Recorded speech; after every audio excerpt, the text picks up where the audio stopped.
Hello everyone, welcome to Astroamsa. Recently I made a video of April transits, all the 9 planets changing their signs. Now, are you all experiencing the same results?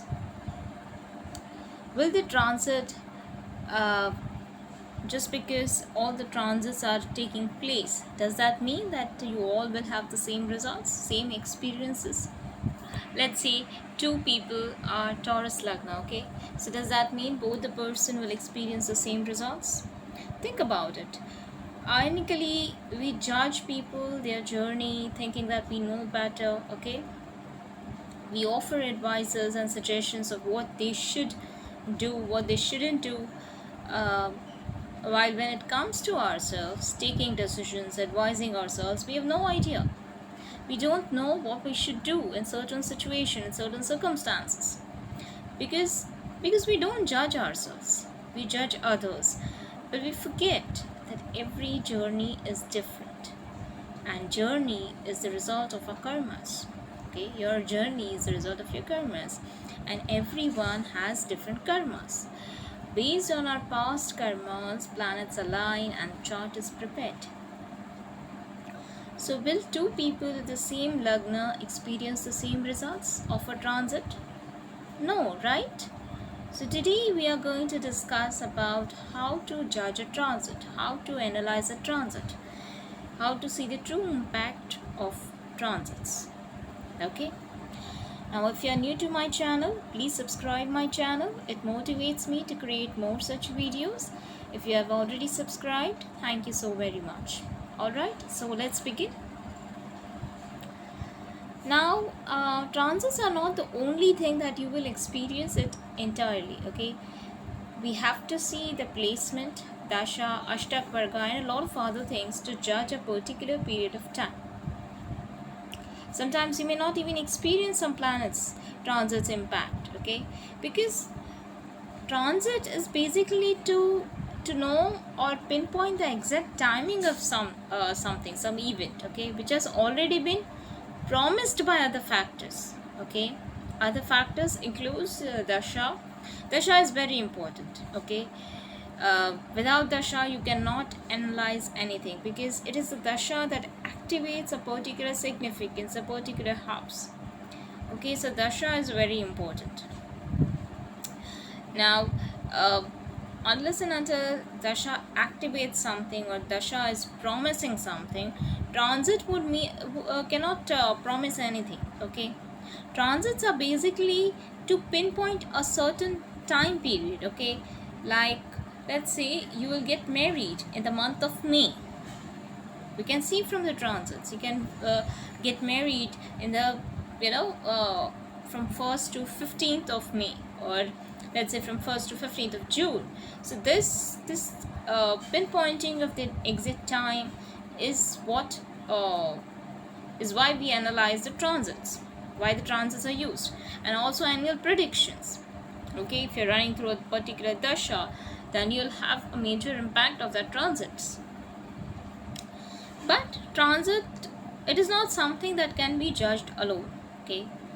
So how do you see if this transit will impact you and what will be the results? So let's discuss that. Here I'll show you some examples, okay. I'm not considering all the transits and dignity and nakshatras, but I'll show you the way of how you can analyze the impact of transits, okay, on your chart. I'll show you the way, and I'm considering the major transits, okay. So now let's say this is a chart of Aries Lagna, okay, Aries ascendant. Now this person is going through Ketu Mahadasha and Venus Antardasha.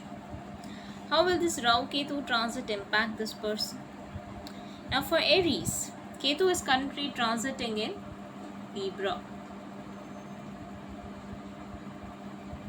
right? Is transiting in the 7th house. Then Ketu rules the sign of Scorpio, which is the 8th house. Now Ketu, let's say in the natal chart, it is also placed in the 7th house itself. Yeah. here what can you infer? What can you say? One thing for sure is the 7th house is highly impacted, right? Now what is 7th house? 7th house is your business, partnership, dealing with public, marriage, spouse, relationships. Okay, considering the Ketu, the planet of detachment, the planet of disinterest, the planet of separation, is now placed in the 7th house.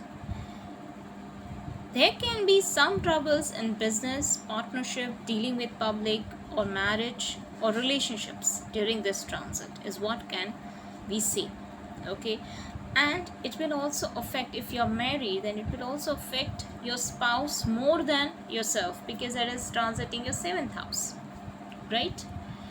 So here one can, and also one more thing that you can see is this 8th, the lord of Scorpio, Ketu co-rules Scorpio. Okay, so now it's going exactly, it's sitting exactly 12 places away from itself. Okay, what does that mean? That 8th house, you can suddenly be interested in astrology, or you can be interested in occult mysticism. Okay, 12th house also means spirituality, and 8th house also means something related to this deep dark secrets of spirituality, something that is uh, even occult mysticism, astrology. Okay, the hidden wisdom. Okay, depending on other planets and everything, we can uh, say something more. Okay, then you have to also see the Venus placement. Okay, now one more thing is here, that Ketu Mahadasha and Venus Antardasha. Now Ketu and Venus, Ketu is not very friendly with Venus. Both the planet, you have to also see if both the planet whose dasha is running, you are running, if that both the planet are friendly to each other, or are inimical to each other, or are neutral to each other. Okay, and here what happens is Mahadasha has a greater say, because Mahadasha is the main, will be running for a long time, and Antardasha will be for a short time. Okay, so Antardasha, whatever the Antardasha you're running, here Venus will have to obey to Ketu. Okay, however, both the planets don't share a good relation with each other. Okay, so this also shows that the dasha might not be good for this person from relationship point of view. Okay, so if you're thinking of getting married, then this might not be a very good time, or positive time for getting married. Or if you're in relationships, there might be some problems um, in the relationships. Okay, so this is how you can analyze. Then let's see the next example. Let's say there's a Pisces ascendant. Alright, this person is going through Rahu Mahadasha and Venus Antardasha. What will you say? Rahu and Venus Dasha, so this person will definitely get married? No, not necessarily. Yes, there is a probability, there is a possibility, because Rahu is considered to be Byahi, and Venus is the natural karaka for marriage, relationships. So Rahu and Venus, there is a high probability of getting married. Okay, of bringing the relationships into your life. Okay, so that is a possibility, but then you can't just based on dasha, you can't say that yes, because it's Rahu and Venus dasha, so you'll definitely get married. Now let's say Rahu is placed in the 9th house. Okay, in the sign of Scorpio. Rahu is currently transiting the 2nd house of Aries. Now from 9th house, what you can say is Rahu is transiting exactly 6 places away. What does it infer? There could be some issues with superior, senior authorities, teachers, mentors, counselors, gurus, family, father-like figures, or your family will have to go through something, or your family could be dealing with some obstacles, deaths with authorities. It could be also your society, the building, the place where you are living, and the authorities of your society. Okay, the senior authorities. Okay, you can have some conflicts with them, because you see, 2nd house is also involved, and 9th house is also involved, and they are sharing the 6th place, 6 places away. Okay, So you can infer this, okay? And then you also have to see the placement of Venus, because Venus Antardasha, right? Now let's see the next example. Now let's say this is Scorpio ascendant, okay? This person is going through Jupiter Mahadasha and Sun Antardasha. Jupiter is currently transiting the 5th house of Pisces, okay? And Jupiter rules the 2nd house. What is it in for? Now this is a very good time if someone is thinking of conceiving, okay? If there's a chart of a female and Jupiter is transiting your 5th house, then there's a very good time for conceiving, for receiving that good news of children. Jupiter in its own sign, okay, generally gives good results, okay, positive results and not negative results. Now this person can also, if this person is involved in speculative business, then this person will gain from stock markets investment with the onset of this transit. 2nd house is also involved and 5th house is also involved, because 5th house is what speculative business is all about, and Jupiter transiting his own sign results in gains, right? So this is how we analyze transits from dasha, placements, rulership and transits, okay? So we have to connect the dots to correctly conclude something. Just a single transit doesn't give favorable results or bad results, okay? Even a single dasha doesn't mean this person will get married or something. Here I've discussed a few ways of judging the transits based on your chart placement, rulership and dasha. I've not considered nakshatra and other things, okay? This is a general, very basic, foundational level of how to analyze your transits, okay? And one more thing is, let's say, now some people will say if a Taurus ascendant, okay? Saturn is yoga karaka, okay? Now Saturn is transiting 10th house, okay?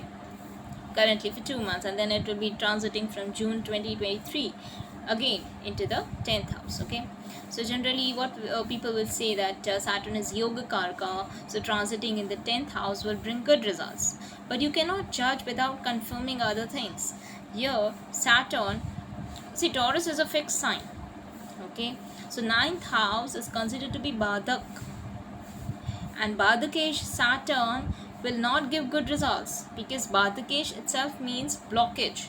So Badakesh Saturn means Saturn will block the results, the significance of the house. Here one will also have problems regarding the 9th house, because Saturn is ruling this, and also the 10th house. So career and higher education, someone will have to will have some troubles regarding it, okay? However, it also depends on at what age you are currently, because Saturn matures at the age of 36. So maybe after that you may experience a different results. But you also have to see that. Also, what if Saturn is debilitated in Navmash? Yeah. Saturn is physically strong, but it's mentally frustrated. How will that work? How will that Saturn provide you good results? Okay, so everything needs to be seen. We have to understand everything before saying something. All right, so this was what all about judging your transits, analyzing your transits, okay? I hope it resonated with you. If you found it helpful, do like, comment, share and subscribe. I also do personal readings. If you're interested in consultations, details are given in the description below. That's all for today.